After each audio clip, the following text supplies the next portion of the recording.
بسم اللہ الرحمن الرحیم۔ ناظرین محترم، السلام علیکم ورحمۃ اللہ وبرکاتہ ومغفرتہ۔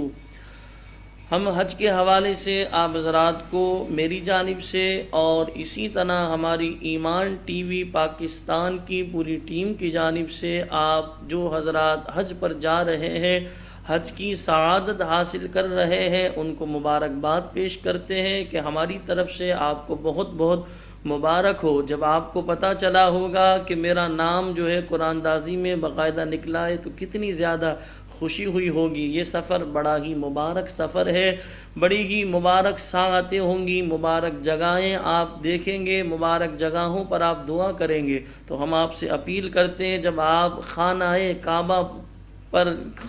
کعبہ کے قریب ہوں گے، مکہ مکرمہ یا مدینہ منورہ آپ صلی اللہ علیہ وسلم کے روضہ انور پر ہوں گے، تو ہمارے حوالے سے بھی دعا کیجیے گا کہ اللہ تبارک و تعالی ہمیں اخلاص کی دولت عطا فرمائے اور دین اسلام کی خدمت کی توفیق عطا فرمائے، اور ہمارے حق میں مغفرت کی دعا ضرور کیجیے گا۔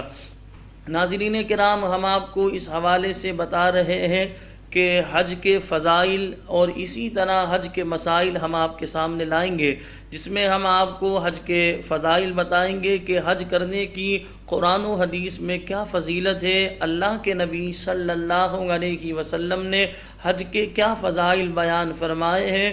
آج ہمارے ہاں عرف عام میں ہوتا یہ ہے کہ بعض لوگ بہت زیادہ امیر ہوتے ہیں، یعنی مالی اعتبار سے مضبوط ہوتے ہیں، لیکن پھر بھی وہ حج پر نہیں جا رہے ہوتے، بخل کی وجہ سے یا جو ہے مال کی محبت کی وجہ سے۔ تو ایسا نہیں کرنا چاہیے۔ جس کے اندر حج کی شرائط موجود ہیں اسے حج پر جانے کی بھرپور کوشش کرنی چاہیے اور حج کی یہ سعادت حاصل کرنی چاہیے۔ یاد رکھیں، انسان کا جو یہ مال ہے یہ عارضی ہے۔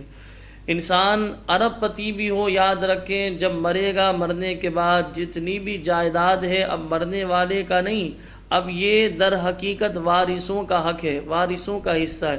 تو اللہ کریم نے اگر آپ کو مال دیا ہے تو مال کی محبت میں حج جیسی سعادت سے محروم نہ ہو، اللہ کی رضا کے لیے اس مال کو خرچ کیجئے اور حج جیسی سعادت کو حاصل کیجئے۔ یاد رکھیں، حدیث پاک میں اللہ کے نبی صلی اللہ علیہ وسلم نے بے شمار فضائل بیان فرمائے، جو ہم آپ کے سامنے پروگرام میں بیان بھی کریں گے، لیکن ایک فضیلت یہاں میں آپ کو بتاتا چلوں۔ اللہ کے نبی صلی اللہ علیہ وسلم نے حاجی کے حوالے سے فرمایا کہ حاجی اپنے گھر والوں میں سے 400 افراد کی شفاعت کرے گا۔ اب آپ دیکھیں کتنا بڑا یہ منصب ہے کہ حاجی کو شفاعت کا اذن عطا ہوگا۔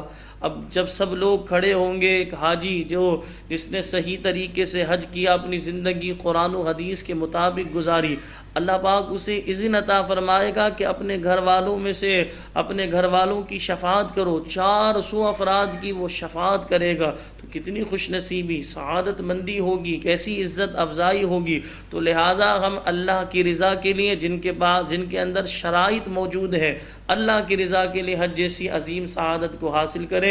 انشاءاللہ ہم حج کے فضائل اور حج کے مسائل آپ حضرات کے سامنے بیان کریں گے، حج کا طریقہ بھی انشاءاللہ العزیز بیان کریں گے، خاص مقامات پر دعا کے حوالے سے ذکر کیا جائے گا۔ لیکن میں آپ کو یہاں یہ بتاتا چلوں، جتنا آپ کو وقت ملے پیارے آقا علیہ الصلاۃ والسلام پر درود شریف پڑھیں۔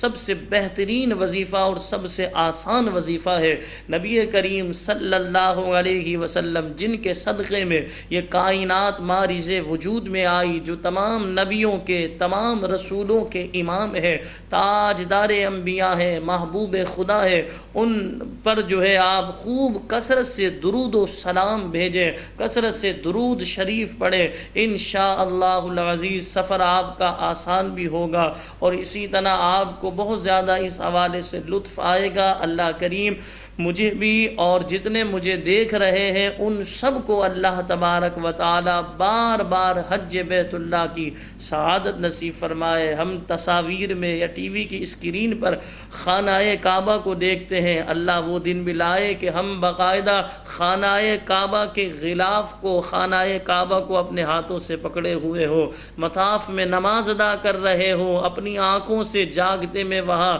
خانہ کعبہ کو دیکھ رہے ہو، حضور حضور کے روضے پر کھڑے ہو اور صلاۃ و سلام پڑھ رہے ہو، اللہ وہ دن بھی مجھے بھی اور آپ سب کو دکھائے۔ آمین کہہ دیجئے، میں بھی آمین کہتا ہوں۔